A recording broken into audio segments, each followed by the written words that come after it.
Bear Nation, as well as, so we got YouTube here, we got TikTok here, and we have Instagram here, all at the same time, which is cool. Look at this, look at this.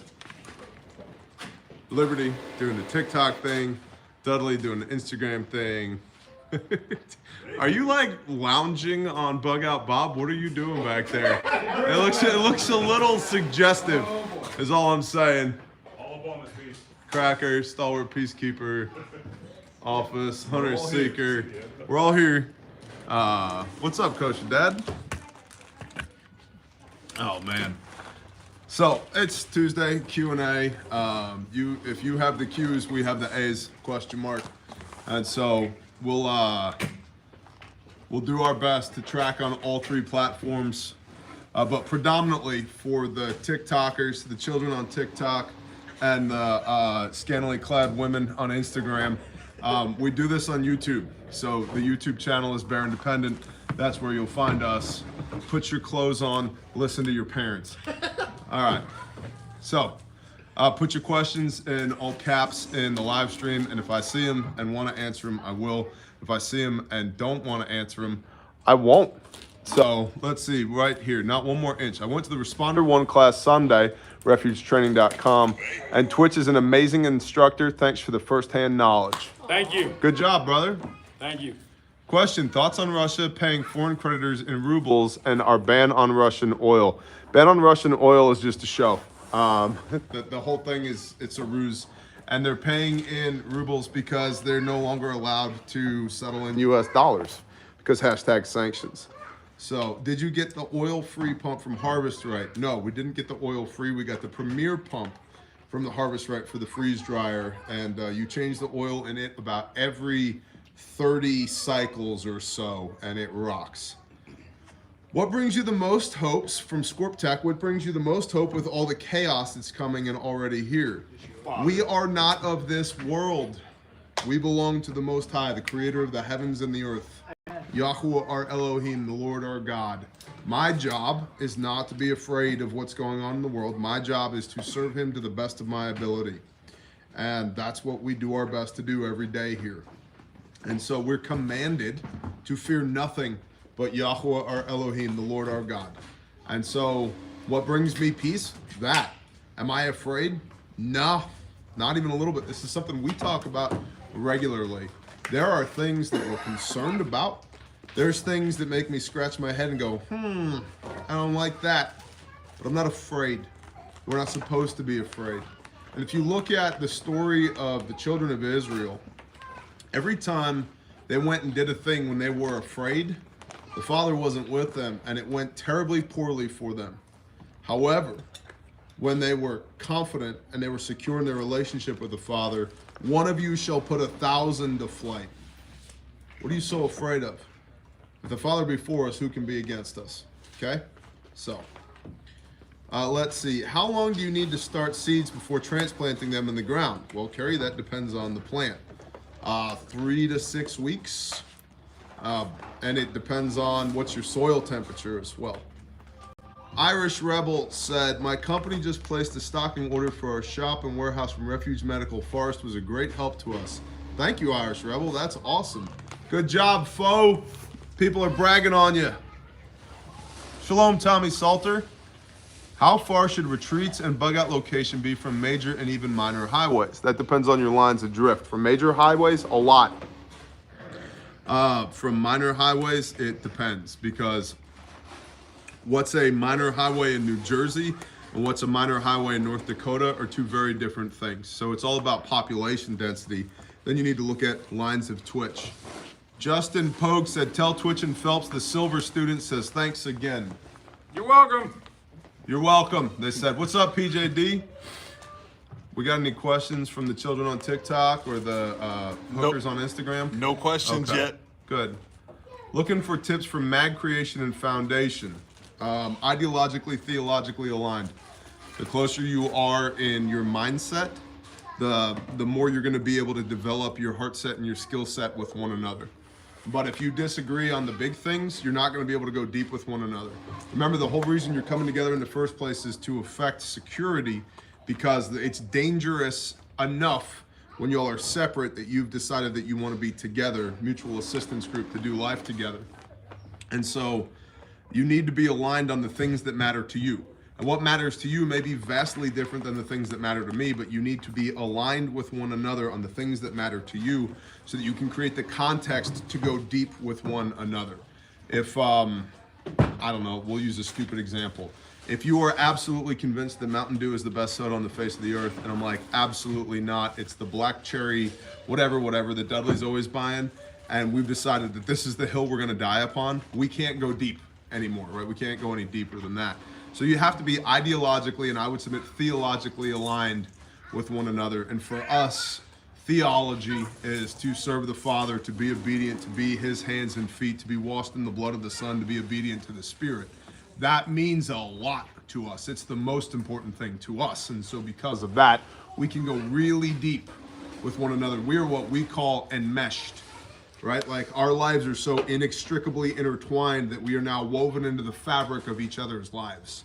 And it's interesting because when like somebody's on the road doing a thing, right, or somebody's sick and you haven't seen them in a while, it's almost like you got a hole in your garment because the fibers of the society that we've built here, the community that we have, there's a hole in it. Somebody's missing, and you can tell that there's a hole in it. So Someone on TikTok said, what do you believe it takes to be a great man?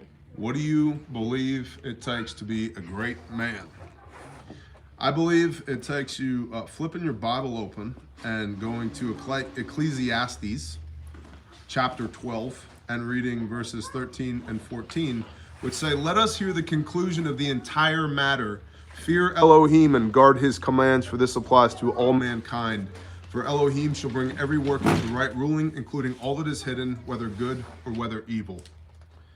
Everything else is probably just a set of parameters that have been instilled in you by the society that you live in and the house that you grew up in and the positive or negative reinforcements you've had in your life, or your ego, or your own personal trauma, or your bullshit, or your opinions. So fear Yah, keep his commands. Everything else is secondary, tertiary. So never ending debate, AR or AK. That's the stupidest debate on the face of the earth. Both. What's up, NWA prepper? Shalom, brother. Both. Check that. Yeah. One in each hand.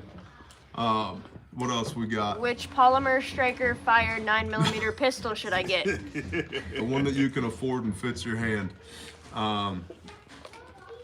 Ducks Garn Effect, shalom, brother. Talk about backup footwear and socks. Really good socks. So I appreciate that. I wear a company called Covert Threads. I am a sock snob, an absolute sock snob. I love Covert Threads. They make really good stuff. Former Marine that owns them, I believe he's a Marine, and they make really good socks, and your feet are how you interface with the world when you're walking around. So you ultimately, all systems degrade into man-portable systems, meaning that when the world ends, man, you're gonna be walking around. We do a lot of walking already. Even if you're like, okay, I'm not terribly worried about the world ending, what about like homesteading? What about recreational camping and hiking and all that? It's all about your feet. So foot care is actually incredibly important. And because all systems degrade into man-portable systems, not only do you need the conditioning to be able to carry your stuff on your body all day for days at a time, you need to be able to take care of your feet as well. And so if you're wearing shitty socks and shitty footwear, you're gonna wear your feet out, and now all of a sudden you're a casualty. This is another thing. People completely misunderstand. They think casualty means you're dead. No, casualty now means you're injured, you're ineffective, you can no longer perform the functions of your role. You're now a casualty. So you can become a casualty because you got bad footwear and bad socks, right? Or because you didn't pop that blister, right? You didn't put moleskin on that thing. You didn't use a pot holder when you took your metal cup off the fire and you burnt your hand, right? Like an ounce of prevention is worth a pound of cure. And so casualty doesn't mean you're dead. It means you are no longer able to contribute to the success of the mission. Let's see, Ghost 4079. Hey Bear, been a supporter of your channel for a while. Love what you do. Keep doing what you do. Going to order a Bear Fact soon. Have any good tips for working out? Well, I appreciate the $10. I appreciate the sooner or later order of the Bear Fact from refugemedical.com. By the way, use promo code BearNation, What's the TikTok code? TikTok. Promo code TikTok over here. Bear Nation here. IG10 over here. IG10, Bear Nation, TikTok. TikTok, Bear Nation, IG10, Bear Nation, TikTok. Now, tips on working out. Yes, my biggest tip for working out is do it. Shut the F up and just do it. Well, I don't know what I'm gonna do. Do something. Anything. Pick up heavy things and put them down again. Go in the backyard and do push-ups and air squats. Do I'm a little teapot with Dudley, right? Throw on your backpack and walk around for an hour. Do something. Anything to move your body every day. Like just pick something. And sooner or later, you're going to learn what works for you, what doesn't work for you. Some of us have all of their vertebrae and they work great. Some of us don't. Some of us, their knees are shredded. Some of us, not a problem. Some of us are really good at picking up really big, heavy things and putting them down again. Some of us are not. I cannot run. I think literally, I cannot run to save my life. I'm capable of running, but if I'm running, you also need to be running because there's something terrible coming. That's the only reason that I run. My benchmark for running is there's something chasing me that I probably can't kill. Because otherwise, I'm just gonna spin and start putting rounds on fire. I hate running.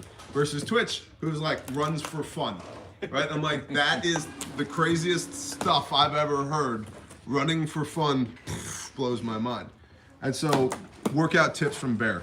Do it. That's my tip. Just pick something and do it. Stop suffering from paralysis by analysis, or paralysis by analysis. Just do the damn thing. Defensive retention concepts. Hey, I saw that you messaged me on Instagram. I owe you a reply. Much love, brother Bear. Hope all is well in your world. The Sob kit fits the center console of my truck perfectly. That's awesome, man. I appreciate that. Watch this. You know what else it fits? This is what we call the pocket. Fits cargo pockets incredibly well. This one's mine. There are many like it, but this one is mine. And it's the insert from an SOB. We call it the pocket. Look at that. See? Made in America. Made in America. Made in America. And you can now get these as standalone on the store. And I have this. Hey, Mark O'Connor from Cot Lumber. Love you back, brother. That and a cat in the pocket. You got a trauma kit ready to go. Twitch really wants this cat tourniquet that's in my pocket. You better toss it to me now. We're in here. Because it's shredded. Give it here. You gonna come talk about why? Sure. Why don't you come talk about why? Bring your chair over. I got a question for you. Okay. The partisan physician.main, what's the estimated lead time on products from NAR, Medline, and TACMed? 60 days. Luckily for y'all, we bought, there's children here, an ever-loving mother ton of stuff last Friday. Thank you. We we made the biggest, scariest order of our existence this past Friday to start locking that stuff up because North American Rescue, TACMed, Medline, McKesson, what's up, Bama Buckeye? All these other companies, they're out, man. They're out. And so we're doing what we can to stay stocked on these things. So do you even lift skid steers, bro? Yes, I do. That's how Bob and I forged our relationship. Was leg pressing skid steers. All right, so this is a Gen 7 cat tourniquet. It's been riding around in my pocket since the last time I gave you one for display. That is now trash. So why don't you tell them why? All right, so we're gonna go through three different levels of competency of tourniquet right now. Three cameras, Okay, so don't bear be. with me. All right, so we've got the one that just came out of his butt, right? No, that was my side pocket. Oh, I'm sorry. The last one was out not of my your butt. Yeah, Thanks we have though. to Caution people not to sniff it in class, those weirdos. Okay, so this one is starting to deteriorate to the point of no longer being I'm useful. gonna go get another one. You You keep do doing that. you. This one is out of my pocket. It is starting to get to the point of deteriorating to that point. You can see that the fraying of threads and the general state of everything is definitely lived in a pocket. And then this one, also in my pocket, because I carry two every day, is in a really good state, right? So what he's talking about is his is fraying to the point where the Kevlar inner belt is now visible. I don't know how he does this every time. It's the second one this has happened to. So the strap, bear with me, it's that jacked up. The belt should be one piece with no gaps in it. And now, oh boy, this shouldn't be going on. You can see the Kevlar inner belt here. right? In the outer sleeve. And something we talk about in class is why this whole system works. That Kevlar inner belt comes up and meets our windlass. And it will kink up when it's being used.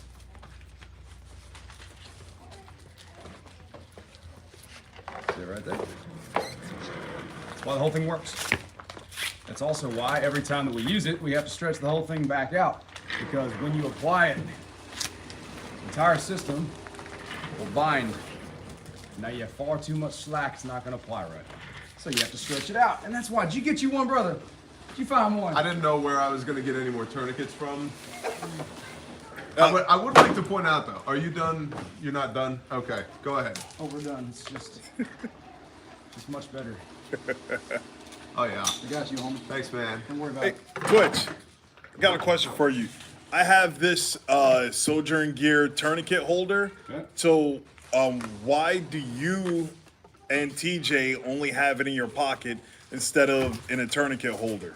Well, I really like these pants that I have, but the one that's actually in the best shape that I have in my pocket is in its own sleeve in the pocket. It's like a Okay. mag pouch in these 511 For those pants. on Instagram, there's a Sojourn Gear. I don't even think he's selling these yet. This is a No. prototype. We're going to start carrying them at Refuge Medical when they get caught up. Yep. When we get caught up on SOBs. I've got mine on Now, a plate carrier. I would Right. like to point out, that cat tourniquet that is now around my neck, this one, yeah, it's wrecked. Could I make it work? I could. It's wrecked, okay? Like, it's falling apart. Comma, not the only one that I had. So now that one's been replaced in this pocket, and this is not staged. I have another one, and I've got a SWAT tee here as well. And then in my jacket, I've got a soft tee. So redundancy. Yep. So you handed your jacket one day to my wife. We were doing a Thirsty Thursday. And as Uh-huh. soon as she put her hands in the pocket, she's like, "Oh, look at that!" She found a tourniquet in there. Yeah, yeah, because I've got one in my big, formerly known as Carhartt jacket as well. Yep. But they went broke, or they went woke, so I hope they go broke now. Yep. Thank you so much for letting me destroy that tourniquet. You're welcome. Good stuff, brother. Do you need it for class, or This would be an easier example. Yeah, I'll borrow that. throw it in the training bins? Thank you so much. You're welcome. Got to keep the SWAT tee for the babies. Yep. Hey, shalom, Andy Barnes. Difference between a SWAT tee and a soft tee. That's pretty simple. Okay, so this has paracord wrapped around it, not because paracord is a medical device, regardless of what terrible Chinese manufacturers would tell you. Okay, this has paracord around it because a brother of ours was gonna throw this in the trash, and I was like, no way, man. Paracord is so useful. So, paracord. A SWAT tee, and now we also, and see this has sawdust on it because I actually carry these things for doing the things. A SWAT tee is a stretch wrap and tuck tourniquet. So primary difference between this is just a piece of elastic, and the soft tee is a windlass tourniquet. And to apply this to yourself, again, see how many hands I'm using, right? You can get this thing up here and get it on, and then maybe, there we go, tie it off like that. And it is absolutely pinching off the flow of blood to this hand already. However, I use two hands to do it. Okay, so in order to be TCCC approved, the tourniquet has to be at least 1.5 inches wide, which this is not, and you have to be able to put it on with one hand, which I didn't. Okay. It also, one of the ways you know tourniquets work is they hurt. This hurts a lot. I have a pretty high threshold for pain. This doesn't feel good at all. Like, I don't like it at all. Comma, the reason I carry this is not for me. I carry a cat tourniquet for me. I carry this for children. Okay? So a cat tourniquet or a windlass tourniquet won't go down onto really small limbs. It won't bite well on really small limbs. And so this will. Additionally, and what Twitch does is because this comes 5 foot long, he cuts his in half. So he's got 2.5 foot rolls, and he cuts them, rolls them up for his kids. And they're really good for cutting off the flow of circulation for a grievous injury, you know, critical bleed on a child. They're also excellent for making pressure bandages, okay? And so if I had to take part of a t-shirt and this and wrap it around something, I can use that to hold it in place to, you know, make a pressure bandage out of. So they have a lot of uses, and they're compact. They smell like orange creamsicles. I don't know why that is. So that's pretty cool. And they're relatively inexpensive, and they work great on kids. So that's why I have the SWAT T in my pocket. What's up with all the rubber bands over here? Are those That was just Medic like, Man. that was what? Medic Man? Medic Man, yes. Oh, for your TikTok shenanigans. Thank you so much for TikTok shenanigans. But so that's the SWAT T. The soft T is a Committee on TCCC approved tourniquet, and it is a windlass tourniquet. And the way this goes, right? So you open this up. I showed this last week, but I guess we get the same questions every week, huh? It's got a buckle on it, like so. And so you can put this around an impinged limb. You can do the same thing with a cat. And it works the same way as the cat does, right? It's got a windlass here and an inner band that when you turn the windlass, it constricts the inner band, which pinches off the bleeding vessel against the bone structure and stops the critical bleeding.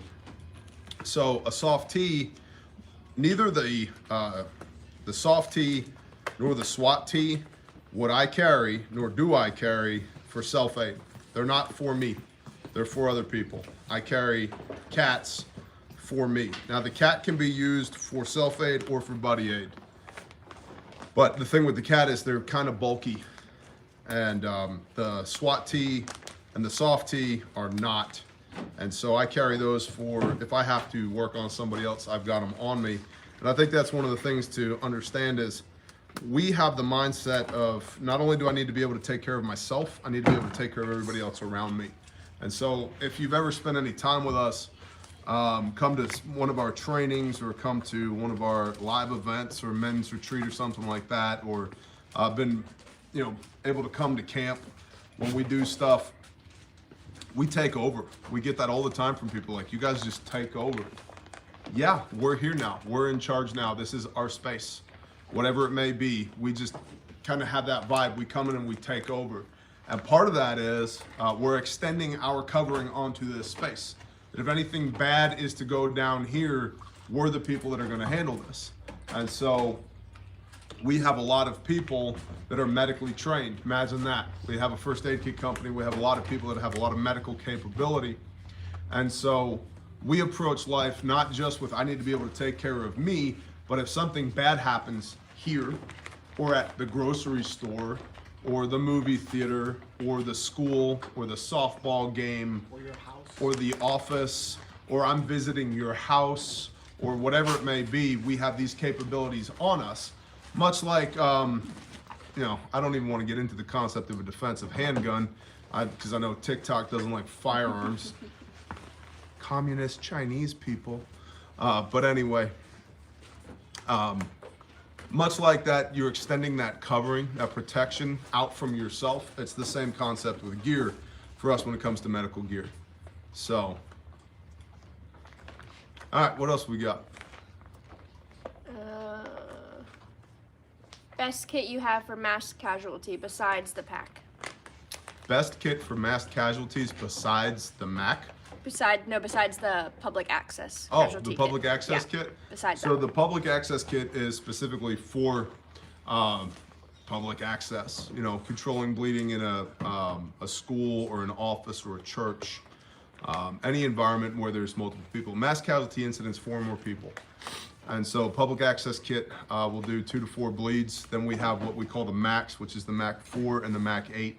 The MAC 4 does 4 to 8 casualties, and the MAC 8 does 8 to 16 casualties. And they're pretty considerable size bags. Do we have one around here? There's a Mac 4 There's a MAC 4? Okay. for mini stuff. So the thing to understand, difference between a stomp bag and a MAC, a stomp bag is a SEAL team operational medical pack, and it's essentially a hospital on your back. Okay, and so there's some trauma and some blood stopping, but there's also surgical suite. There's also This is a mini stomp, but it's a safe hydration, bag, so. the whole nine. So a stomp has a lot of capability. It's for doing field medicine in the field for a group of guys, 12 to 14 men. Okay, and so it's for a medic to do medic stuff. A MAC, mass casualty kit. This is the MAC 4, this size. Okay, and what this is for is this is a giant IFAK, essentially. IFAK is individual first aid kit. This is redundancy on basic medical stuff. Stopping bleeding, right? The March algorithm. Redundancy on tourniquets, chest seals, airways, compressed gauze for wound packing, pressure bandages, stuff like that. And so they're two different concepts. A mass casualty kit is if an active shooter walks into your church or walks into your kid's school, God forbid, or walks into your office, like FedEx shooting in Indianapolis or church shooting in Texas or whatever.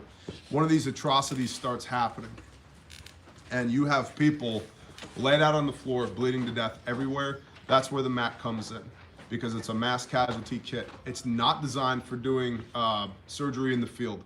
It's not designed for running fluids. There's no diagnostic tools in a MAC. It's just a whole bunch of tourniquets, a whole bunch of chest seals, a whole bunch of compressed gauze, a whole bunch of pressure bandages, a whole bunch of airways, emergency trauma blankets, stuff like that. And so it's a big IFAK for a whole bunch of casualties versus something like a stomp bag, which is for doing medicine in the field. So hopefully that makes sense. Thanks, Britt. Best kit to easy concealment.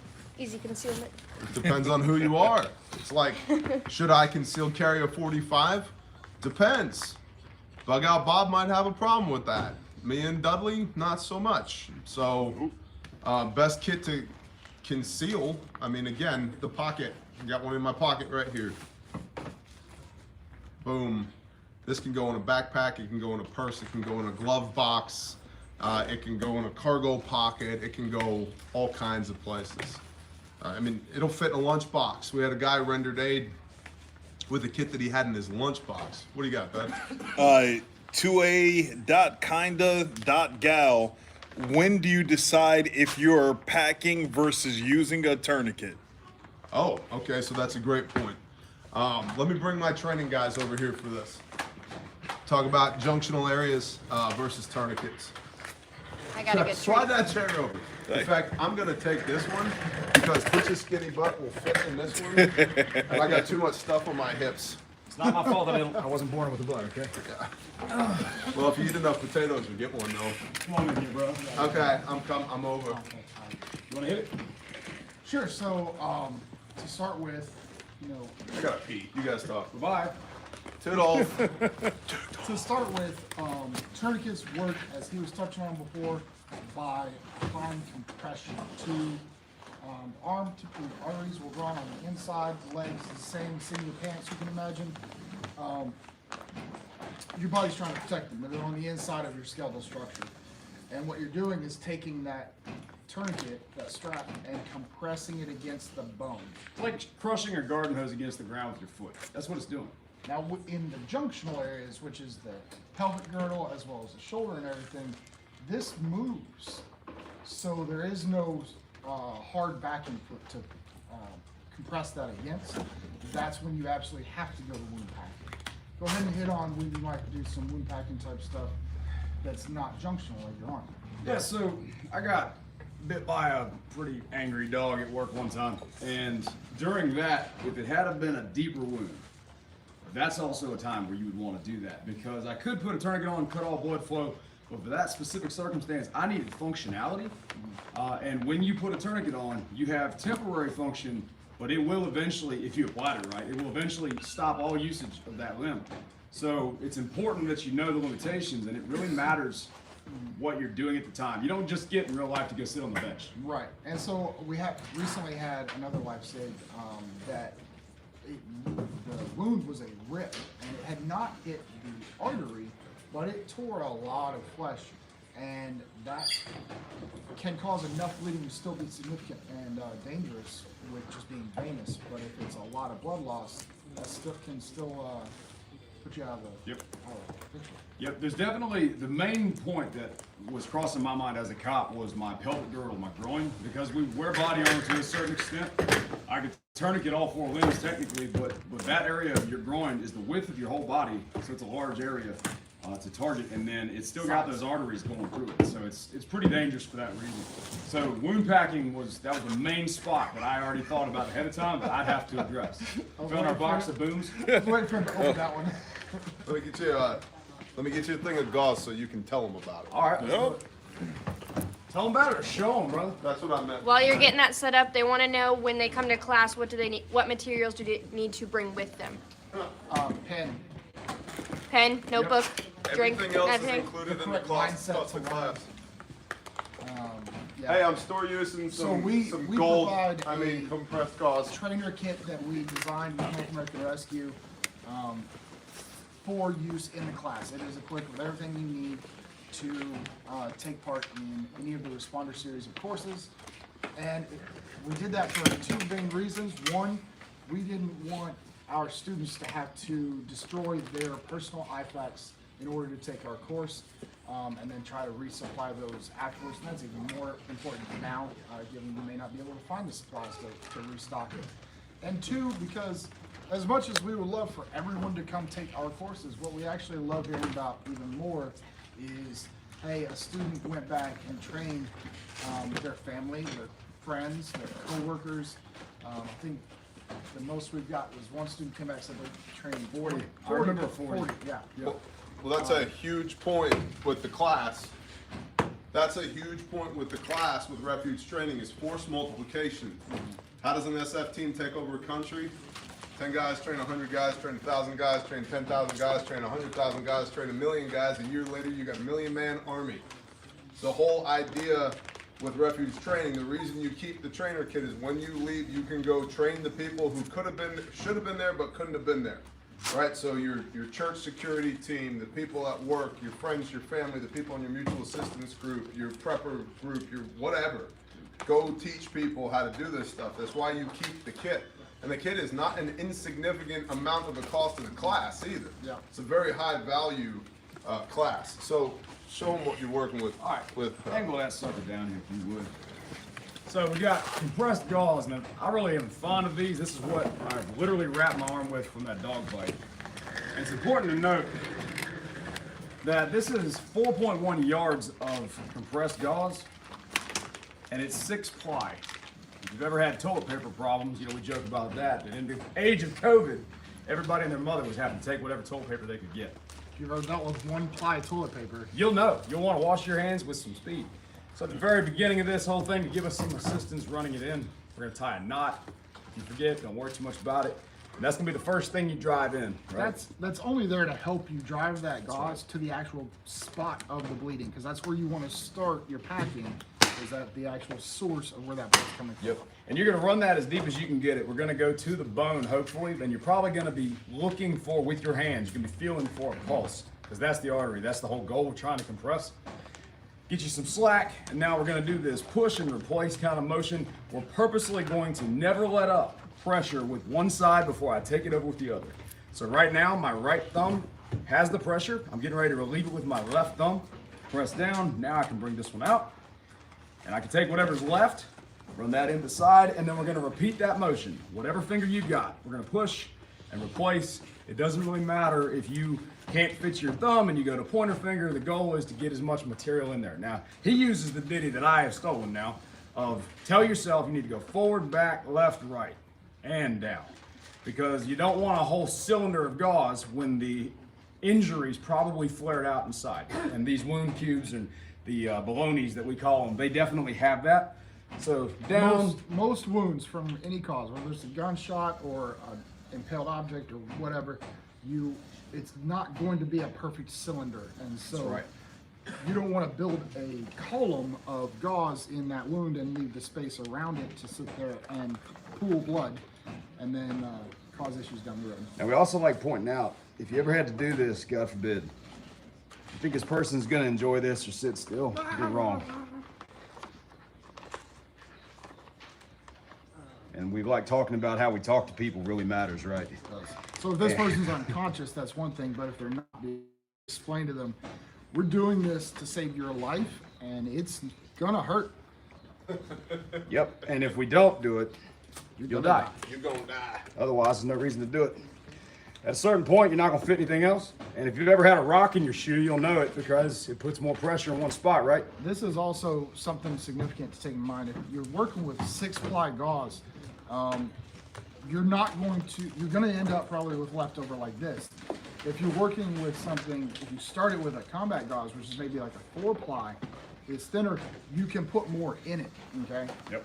And so we like to try to teach that you can put pressure with your palm, but then that palm is taken up. I can't just use it. So you can talk about elbow, that's an option. However, it puts your face pretty close to this source of nasty stuff, right? So usually we want to drive our knee on it. So you keep it on your knee, brother. So literally something of that nature on the ground will give you plenty of pressure. But we want to go hands-free with it. So then you come up with something like a trauma dressing or that SWAT tee that he had. For the sake of demoing, we're using these now. They're what, 8MAR? Is that what we're calling these? bandages. Cool, so hold that sucker, have this open. It's the same idea as that SWAT tee, but this one I really love because it's already cut for me. This comes in a 3-foot section instead of 5. So from here, you can take one of these, bring it over top of your gauze. You're gonna have to give up pressure at some point just to get it on there, and it holds it with friction, right? First wrap holds it, bring it around. Trying to get the full width right over top. And if it was a real person, guys, straddle them, sit on them, whatever you gotta do to hold them there. When you get to the end, do it for me. You get to the end, you have to grab a section that you can find on the outside, and you're gonna tuck it. That's what SWAT stands for, stretch, wrap, and tuck. And then you might even have to do it a second time just to make sure it holds. Cool. And now I can go hands-free, and we can go to the next casualty or the next injury. Good job, training division. Almost like they know how to do this stuff. So, where'd you go? Are you just leaving? All right, bye. I know if you want them, Didn't want to hang out with you anyway. So the idea here with this is you're wound packing in your junctional areas where tourniquets can't go. Tourniquets go on extremities. You wound pack in the junctional areas, the neck, the shoulders, the pelvic girdle, or if you don't have a tourniquet, shame on you. But if you don't have a tourniquet, and then anything in between the neck and the navel, this is what we call the box. You're not going to wound pack in there. There's no bone structure back there to backstop that. And then from the belly button to the groin, you need the surgeon right now. Don't shove gauze in there. What do you got, Dad? Glock 316. Should you do the tuck directly over the wound? If I had the option, probably not. With this one, didn't really matter. You could also tie it. So it is a pressure bandage, so that's fine. It's not hurting that there. What you do want to avoid, what you do want to avoid in regards to fixing it over the wound is when you're dealing with an ETD, Yep. because the Velcro or the clips, physics being what it will pull and lift pressure off of that point rather than this is tied. So actually that knot there is not removing any pressure from that point. Can you clarify for those that aren't in the industry what an ETD is?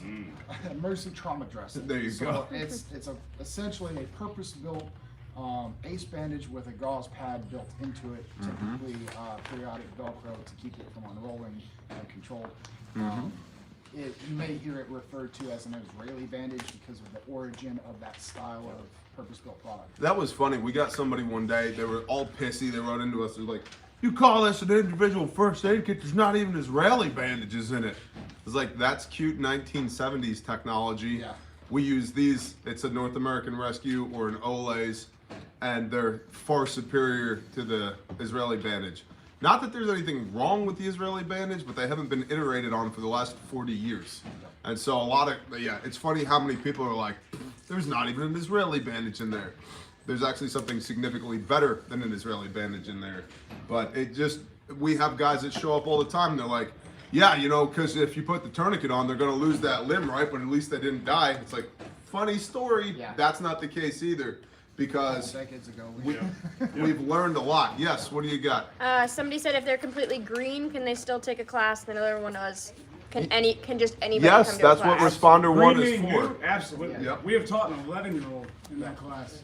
Responder 1 is actually built for that, and it's the reason that when we do the essential responder, we start there. So even if, and of course the second day of the essential responder is much more physically demanding, but anyone can take the responder 1, and then 90 to 95% of the people that can take responder 1 can take responder 2. The scenarios that we get into that are very introductory. Some people it's a very good transition to the 3 for anyone who hasn't done scenario-based training before. And by the time we get to 3 guys, we do our best to make that a hell day on purpose. Like, Yeah. That's one where we're gonna make sure you're stressed. And there's a reason why.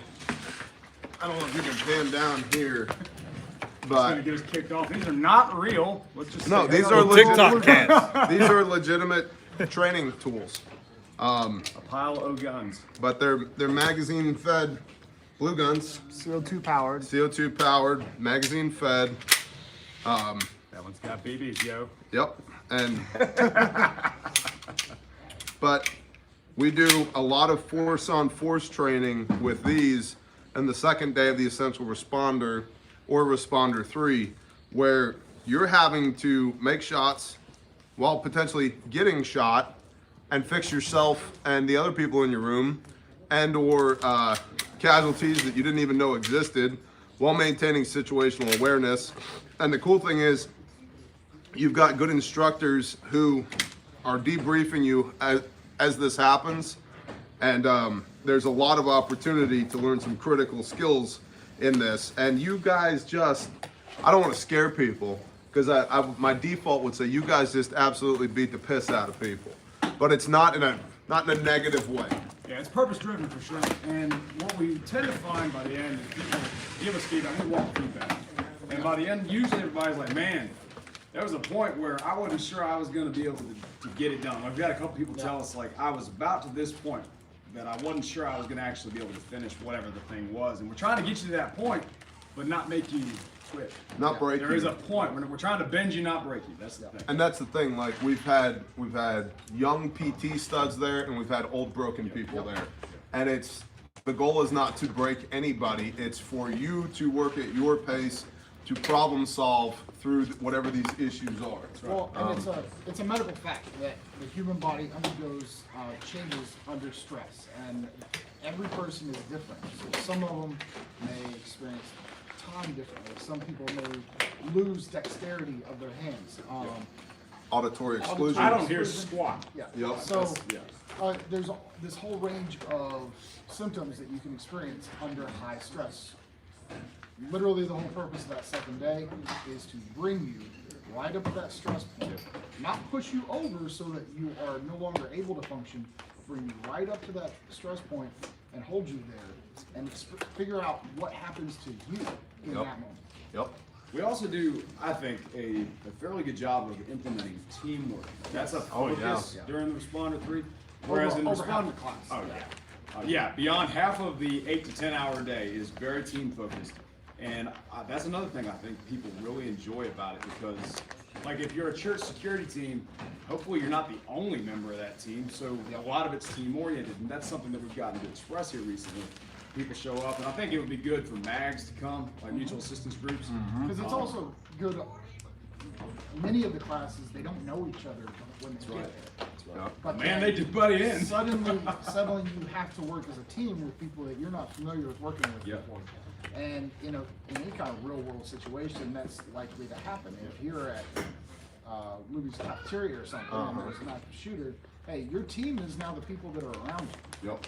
And something else, if you got a second, I'd like to demo. We showed one way to wrap the rubberized bandage. Hold that sucker for me. See, this is probably more what you did when you bit yourself with that chainsaw one time. You put the gauze in place, it's still there, cool. And you're gonna take this bandage, and we're gonna purposely bring that knot over top on this one, and just tie it off like you would anything else. And And there you go. And if you want to double knot it, you could, or if you can bring it around some more, it's up to you. So we got lots of good comments Got it. flying by here. The first is somebody said, what age would you recommend for training for your children? So we were just clarifying this morning.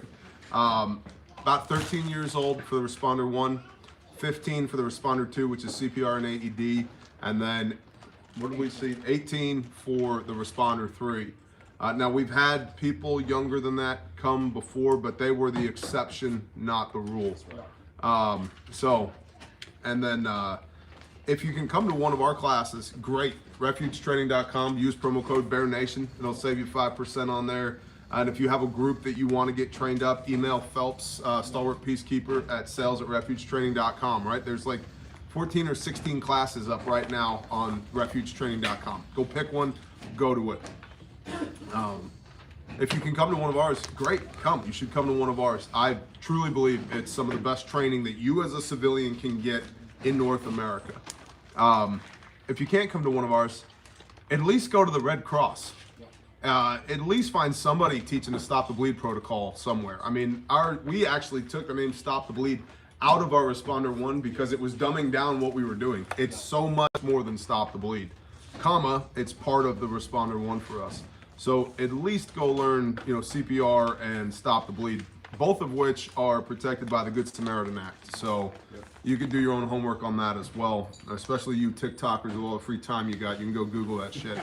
And then the other question that I saw fly by was, is the SOB kit good for a belt? Yes, comma, depends on who you are. And so it was designed for what the tactical community calls a war belt, which is really a range belt that people that have too much money wear when they go to the range to do cool guy shit for Instagram. But also we have a friend who does competitive shooting, and he was like, all these first aid kits are terrible. I know you can make a better one. And so we made a better one. That's where the SOB kit came from. But then we started running it on plate carriers as well. And it absolutely rocks on a plate carrier. Now, that being said, if you're talking about a duty belt where you're gonna be in a cruiser most of your day, wearing an SOB kit in the small of your back probably is not gonna feel very good. But if you're somebody who's on your feet all day, all the time, you're moving around, you're walking around, then yeah, you can totally wear one on your belt. You can also modify the type of clothing that you wear. Oh, the timer went off. Cody's not gonna be able to see anymore. Look at this, look at this. He's Oscar Mike. Go, Cody, go. Get back there and sew. That's Sojourn gear. Go follow him. You can also probably modify the type of clothing that you're wearing. Just throw some cargo pants on, slip a pocket in there, you're good to go. And that's again, all of our kits were developed organically. We didn't just, we're not good idea fairies. We're not sitting around going, what can we sell to the people today? It's like, we have SOBs, and as part of our training, we realized, these things fit in cargo pockets perfectly. Why don't I just put this in a cargo pocket? And then we started I talked about that on one video on Patreon, and people were like, oh my gosh, I want to buy that. I was like, I guess that's a thing now. So, This was my duty belt.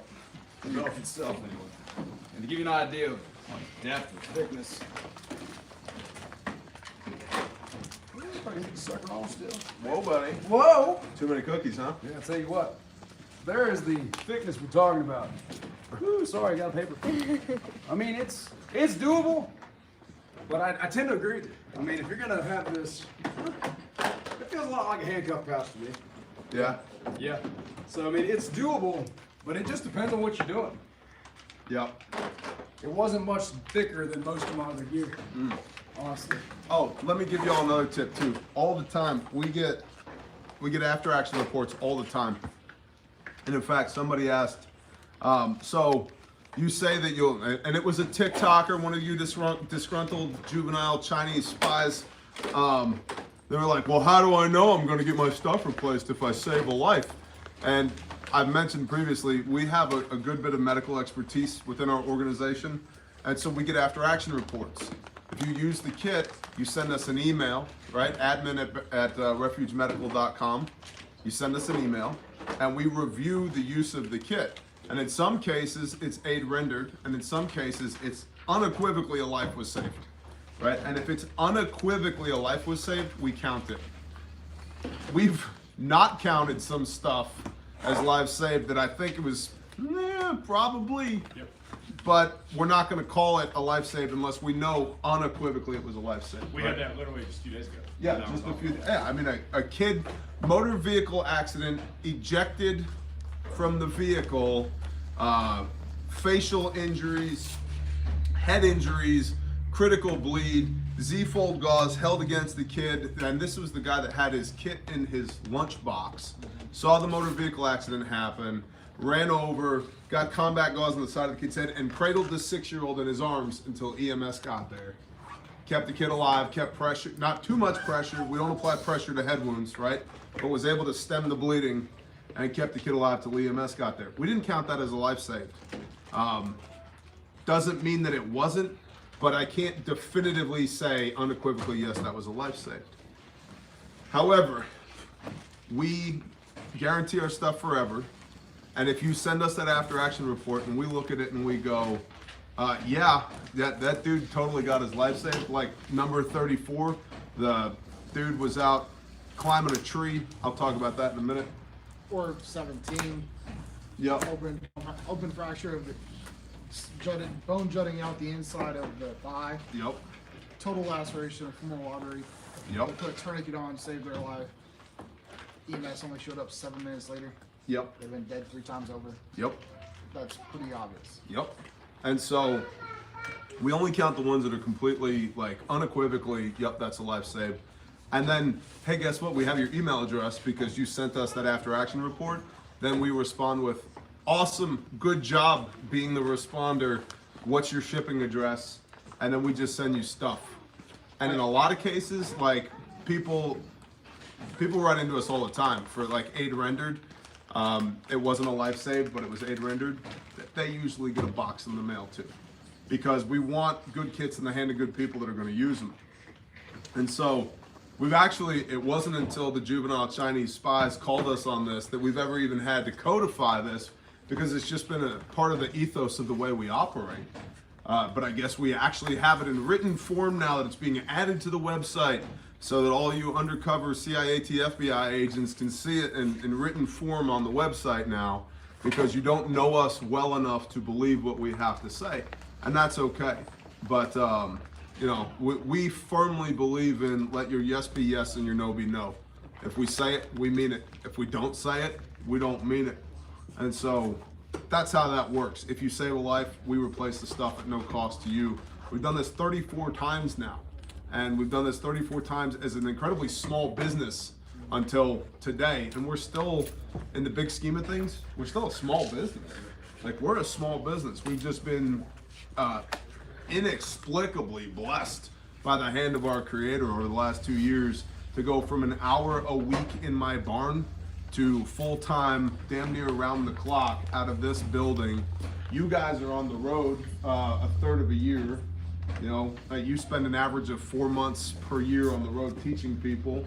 Laid hands on over 1,000 people last year, which is awesome. I saw a post from James Yeager at Tactical Response the end of last year that was like 1,100 students trained this year. And I'm like, man, that's nothing to shake a stick at. And I was like, damn, we did that too. That's awesome. And we're just a little itty bitty company, right? Like, that's super cool, right? So. There's a lot of spiritual aspect to that too. We've been talking about that some. That we go and we put hands on people in a whole bunch of different ways. Yep. We're kind of realizing. Yeah, it's awesome. What other questions we got? Hi, Instagram.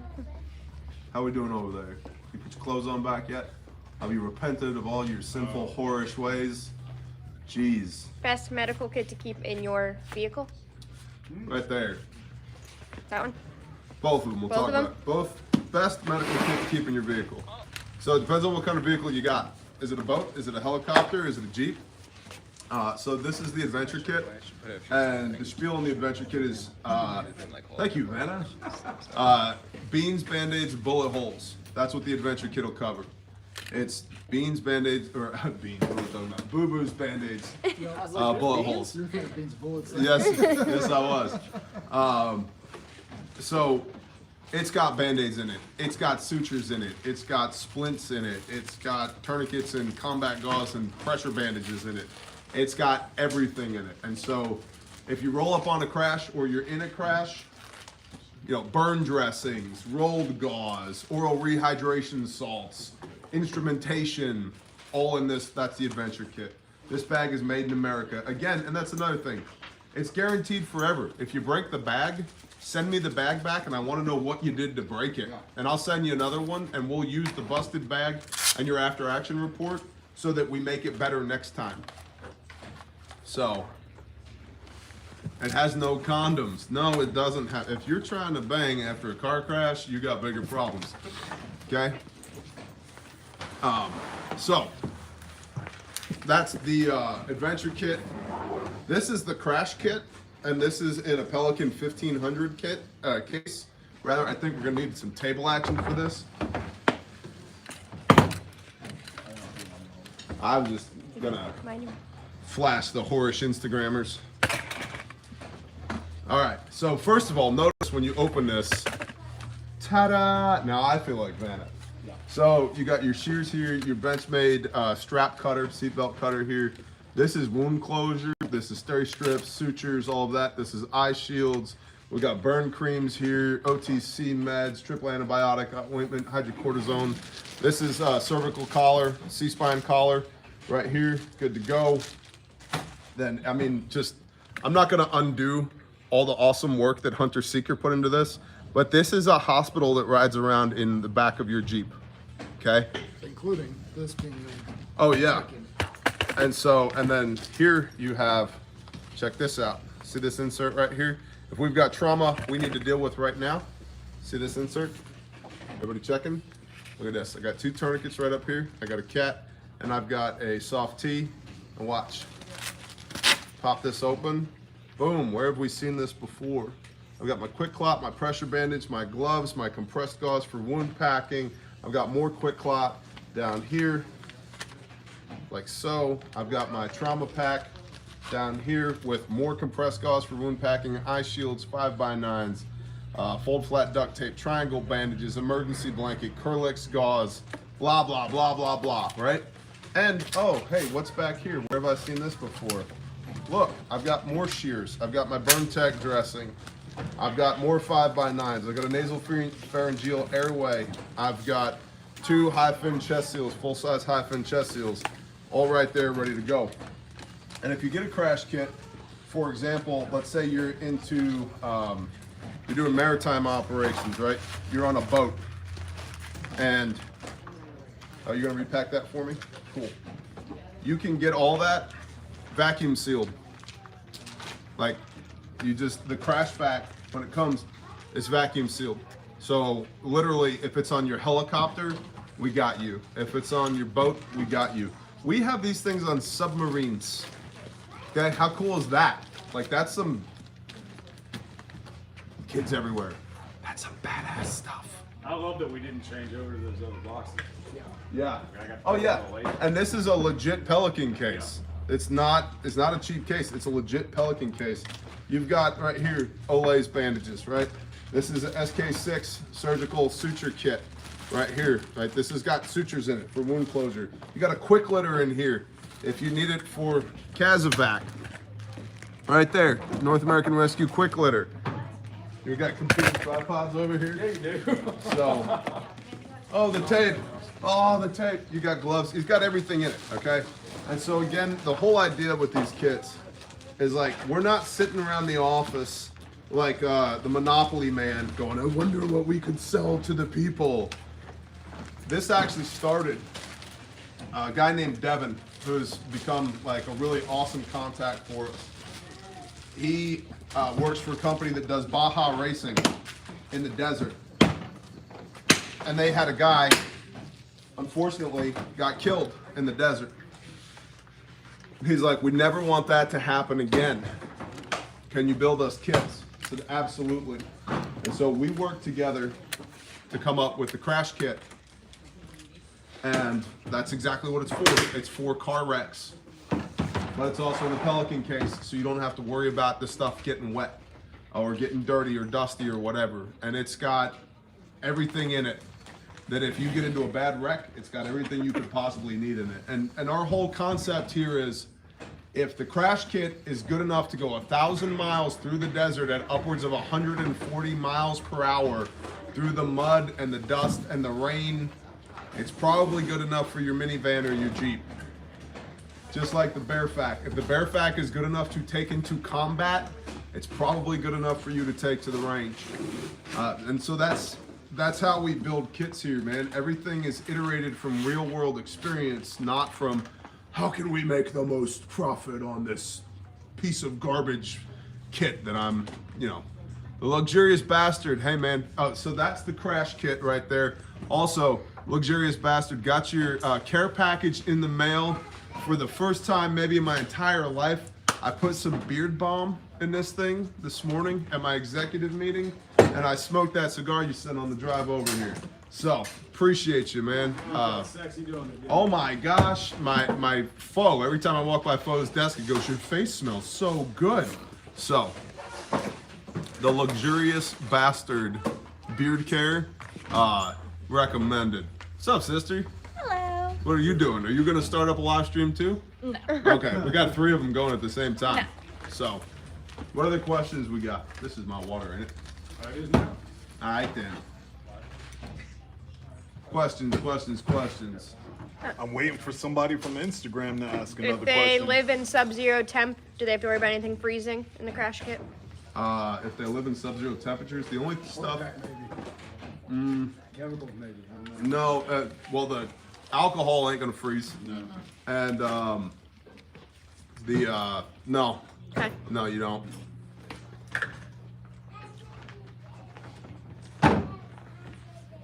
Maybe I need beard balm. I look like a wild man. Well, Uncle Charlie, check out the Luxurious Bastard.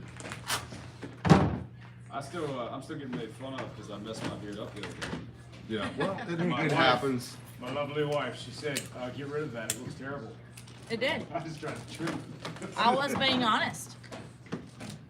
Well, there's a 100% chance you don't mess up trimming it if you don't trim it. Yeah, So, so I'm just gonna You know. relinquish Or that if you duty. let your wife trim it, like it happened last time. Not touched since 2017. hey, Shaloha Actual said, what do you recommend for a patrol duty belt? Ooh, okay. So, clarification question. Are you currently working in a professional atmosphere, and in which kind of profession? Assume that he's an officer, because with all the people that are on here, you're never going to see that response. probably true. You have to assume the response to those things. So, the leather belt that I brought out here was our standard issue belt that they didn't give me a choice on. Okay, it's not to say it's bad. In fact, it's incredibly durable. That thing's been through all kinds of stuff. And I had a second one that I spray painted when I got out of police work and used it as a training belt for a while. However, it's just not as fast to get on. You have to use keepers with it. So if I had my choice, I want one that has a Velcro mounting system, because keepers take effort to put on, and it changes where I can put my different items on the belt. So I can get the keepers up and under the underbelt. There's all these pieces. So there are a bunch of companies out there making them. He's asking which kit to put on the belt. Oh, the kit, not the belt. Not which Dang. belt to get. Well, you're not gonna let me mention the one that I want to mention. Nope. We're not there yet. Nope. Not there yet. Nope. Not there yet. The SOB will be it.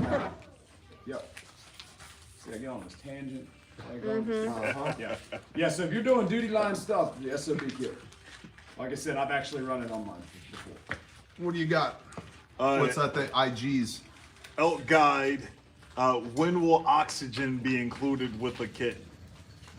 When you have funny letters after your name and you're sending sales@refugemedical.com and RFP, request for price, on your organizational letterhead, then oxygen can be included in the kit.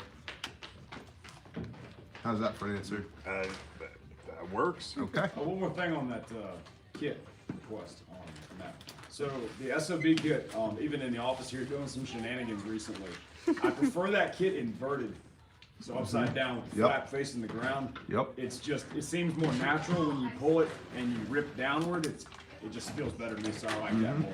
Well, that's how I run mine on my plate carrier Yeah. too, because you have more. I can apply more force pushing out Yep. than pulling in. Yeah. And if you wear your duty belt as high as I used to, pulling up at that angle is just awkward. So pulling down is much more natural. And then the tourniquet, if you're running it as a small to back style kit, the tourniquet was never in the small of my back. It was always, I actually kept mine mounted at the front. So you can separate the two and put it up there. We've been doing this for over an hour. Yep. Man, gosh, dang. Time just flies, man. Fair Independent, what's a good way to find like-minded people to help build the tribe? Man, I've got literally 100 videos on that.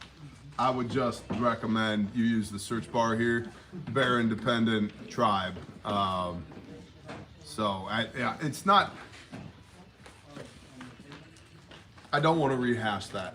I've literally done 50 to 100 videos on how to find people, and then a quarter of my content on Patreon is related to building and maintaining tribe. So, A very generic answer for me. It's going to sound bad, but it was a huge part of it, was praying about it.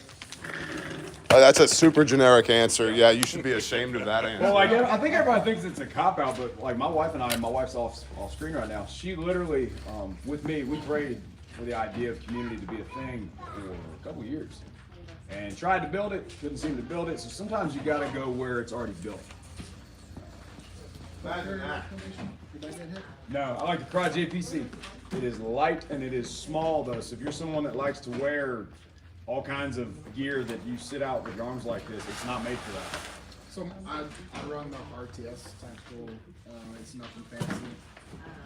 It's not jumpable, but I don't really plan on jumping out of planes anytime soon. Yep. Well, shoot, if you ever see me try to jump off a plane, I must be high because I don't like heights. No, I didn't get it because it's jumpable. I'm saying Yeah, it's I like know. that's not a thing, but it's very light and very small.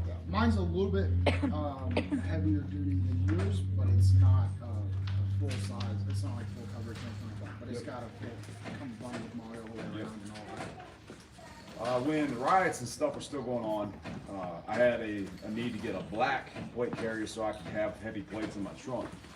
And with that one, I bought a 511. I don't remember what the designation was, but it was a black carrier I could put a police patch on. Nothing crazy special about it though. Anything else? Anything else? Anything else? Y'all got anything? No. All that I can add to finding people is definitely pray on it and live your life set apart, and then everything will fall into place. Yep. Yeah, sometimes like it just became probably more apparent for you because you were up in communist zones. Yeah, the Communist Republic of New Jersey. Yeah, it probably became even more apparent that you were going to have more trouble than normal finding it there. And oh yeah, definitely. Even though I was trying to make it with my family, I still decided to figure out a place in another state. First, we were looking at Maine, then we were looking at Kansas, and trying to figure it out. And then some YouTuber, that guy, said, "Hey, you seem cool. You should come here."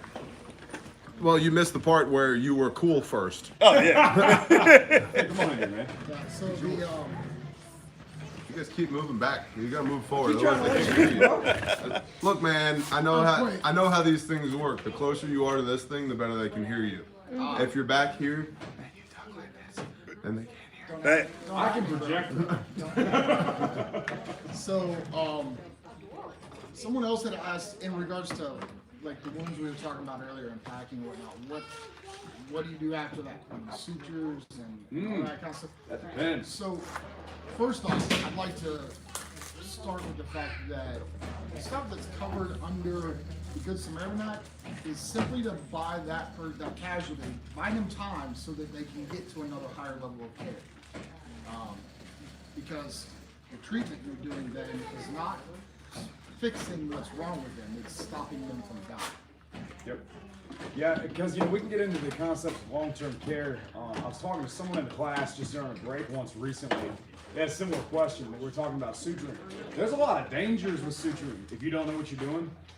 Because if it's a deep wound and you suture too shallow, you can actually cause it to become a pocket of infection and kill them. So it just depends, and honestly, we can't really get into that on our live stream really well. Nice. Did it. What's up, Dud? Elk Guide, will refuge medical training become nationally accredited? Already is. That's cute. It already is nationally Already nationally accredited. post-accredited, and in several states like Oklahoma, CLEAT certified, Arkansas, CUP certified, Texas, TCO certified. Uh-huh. And we're working on more of those, but yeah, it's already It's post-accredited. Yeah, nationally So- post-accredited. So it can apply towards your continued education hours. However, continued education is determined, the applicability of continued education hours are determined by the individual agencies. So we cannot guarantee that your agency will accept it. However, we will provide you a certificate, and if you need us to sign off on an attendance form or something of that nature, we're glad to do that in class. You just have to bring it with you and provide us to sign. And that's something worth noting too, because when not through Refuge obviously, but when I took the Stop the Bleed course back years ago, and then brought in my certification for that, and it was accredited as well. Same thing. My department did not accept it because they didn't sponsor it or essentially give permission for it. So it's kind of annoying in that because I wanted to know how to keep people from dying, and they didn't really care about that. So that kind of annoyed me because there's a question between skills and certifications, and they are not always interchangeable. Well, that's something that you should touch on. I know you guys talk about this a lot in the Responder 1 class and even Responder 3 class. But you were law enforcement, you were an MP. That civilians have this concept of, I just got to hang in until the cops get here. Good God help you. No, and I love law enforcement. I'm a huge supporter of constitutionally supported law enforcement. These guys are not coming to save you. No. They're not coming to save, and this is not me saying this, and it's not me trying to be a smartass. It's just a fact. If you could just touch on that, that'd be wonderful. Sure. So I was a city cop in Virginia, and we need to probably start with, it's not even possible to get to everything in time. That's not even a reasonable expectation. So then the question has to be, what does in time mean? Well, it depends on where you're at and how busy we are as to what our response times will be. For example, I remember one specific night that we had a shooting, so we had a gunshot wound, which takes a huge amount of people. You got to secure the scene, you got to go talk to people, you got to make sure that your guys are safe, you're going to have somebody go to the hospital, all these pieces. And at the same time, we had a stabbing as well. So that took a whole bunch more people for the same stuff. And then at the same time, we have a call screen this long of people waiting for us to come. We're not even en route yet. And there was one lady, I remember reading the call screen, I was driving to something else. And this lady had to wait 45 minutes with someone that was high or intoxicated somehow, that was already in her home. He had already made entry. And it took 45 minutes for one of us to get there. Yep. For one of us. And most of the time, things that we think someone's high, we're not probably going one. We're probably going to wait for a second. Yeah. I mean, you're just on your own. Exactly. And so on the military side of things, it's interesting because to a certain regard, people are property then, and the property of the government. And we have designated people, medics, that are there to render aid. That's not, I had to really fight to get COS and ACLS, well, not COS training, but I had to really fight to get ACLS training. Because it wasn't something that was normal in my unit. And some units were, but mine in particular was not. And translating that over, and it's also a story that you've shared before that I'm not going to go into. But what happens if the medic is gone? That was kind of my mindset.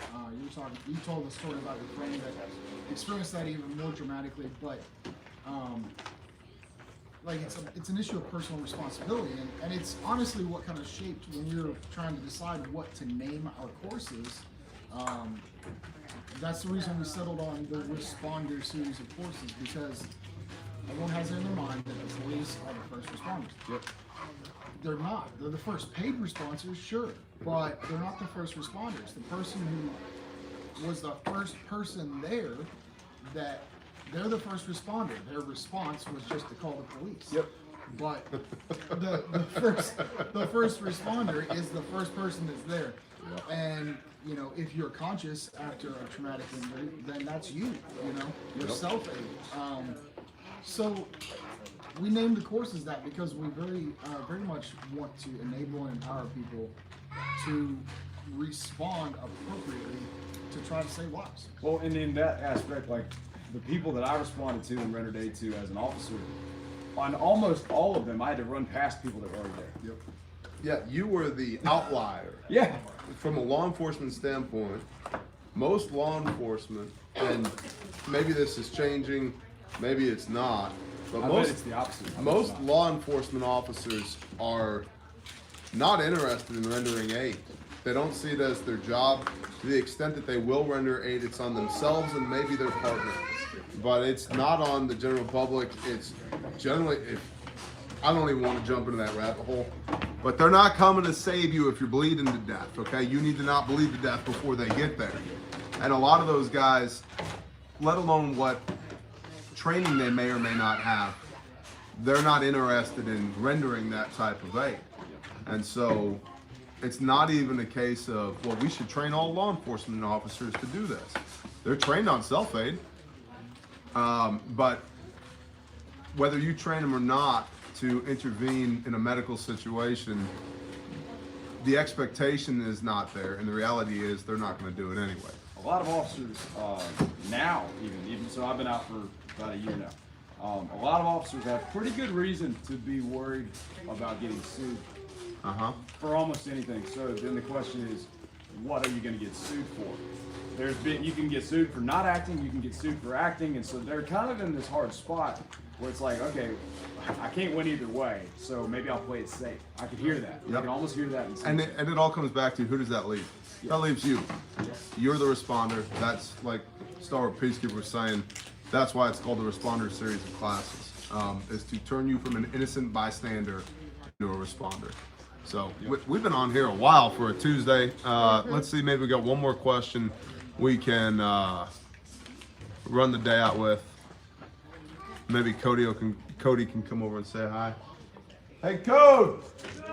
Come on over and say hi, buddy. Okay. All right then. Okay. We have to like elevate all the cameras. Sounding I know. pretty good, you know. Here comes that giant man. There he Come on, is. you, bro.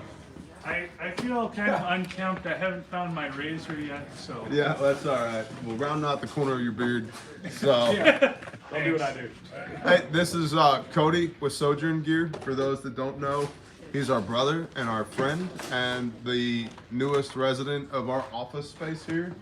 And if you've ever gotten an SOB kit, he had his hands on it. He made it. You make a lot of awesome stuff, man. Thank you, man. You're welcome. Yeah, these guys are keeping me busy. So, thank you guys for your support, and I'm happy to be here. I love it, man. Yeah. It's good. Dang good at it. Real people. Look it. Squishy. Yeah, man. So, any updates from the corner over there? How's life going? So life is going good. I'm used to working alone, but we have a few potential helpers. So hopefully we can crank up production. Awesome. Maybe have to get a couple more machines, but I love it. I'm still kind of getting organized and set up, but we are operational. We're making stuff, Awesome. and I love that you get over there and you got your headphones on. I'm like, look, we're so loud, he's toning us out. they're noise canceling headphones. With all the shenanigans we're doing on TikTok, I don't blame you. All right. I love the fanny pack. Yeah. I use that thing, I think I mentioned it yesterday to somebody. I was like, I use that thing every day when we were in Kentucky. I had a tourniquet strapped to the outside and have a radio hooked, and I had it slung like a one-strap bag, and I loved it. Oh, it's awesome. Yep. Incredible quality. So when we started this thing, Cody was the one that helped me prototype the first bear pack. And man, the good old days. The good old Like days. 2 years ago. Yeah. So Cody helped me prototype the first bear pack.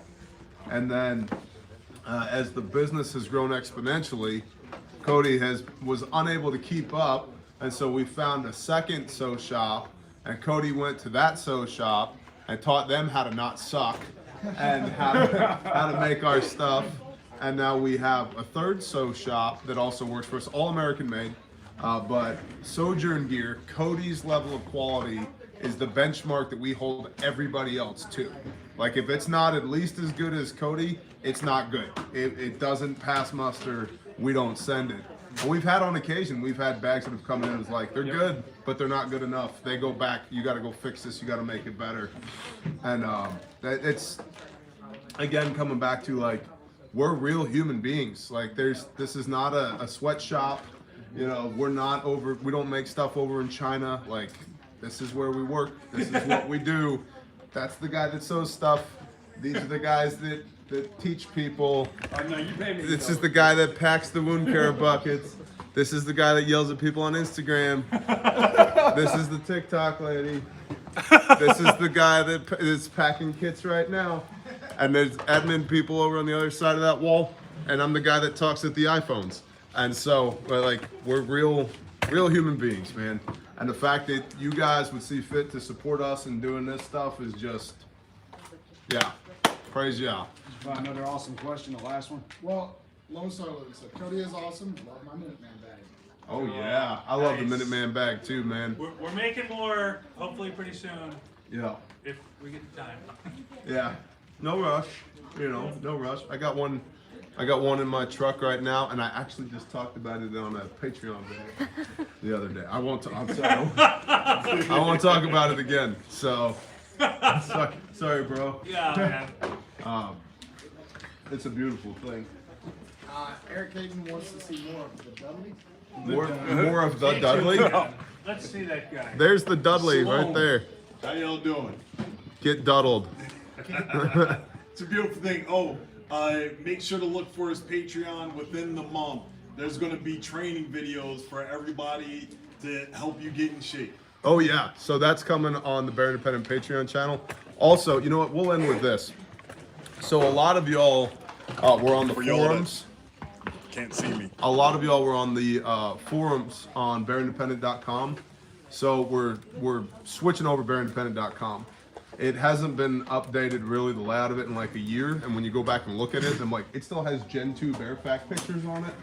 I'm like, wow, we've done a lot in the last year, right? So bearindependent.com is getting a facelift, and part of that is necessarily the forums are going away. And so you have until the end of this month to transition from the forums on bearindependent.com to the Discord that's on Patreon. So Discord, the Bear Independent Discord run by JS Badger is tied to our Patreon. So Patreon's $5 a month. I guarantee you one video on there has $5 worth of information in it. This free live stream that we've done for the last hour and a half had hundreds of dollars worth of information in it. So there's over 2,000 exclusive videos on Patreon, and I answer your questions. That's part of how Patreon works for me. If you guys are like, Bear, you know, let me see this thing. Like, well, why would I need a blue gun? What would I do with a blue gun? Like, here's a 15 to 20 minute video for you on why you need a blue gun and what we're gonna do with a blue gun and how that works and possible training scenarios and all of that. And so I treat my Patreon page like a consultancy. It's not an I love me, you should love me too page. It's an I'm here to bring value for you and for everybody else on Patreon as well. And so part of that value now is the Bear Independent Discord that is replacing the forums is going to be on Patreon and on Patreon only. And so if you're on the forums, this is your warning. At the end of this month, they're going away. And I know a lot of people have got incredible value out of the forums, but life has grown so quickly for us that we're not in a position to where we can directly administer that in that way anymore. So they're going away. Check out Patreon, get on the Discord. And with that, we're gonna go. Bless you, juvenile Chinese spies and intelligence operatives. Bless you, underclothed thoughts from the internet on Instagram. And bless you, Bear Nation on YouTube. We appreciate y'all. Shalom. Shalom.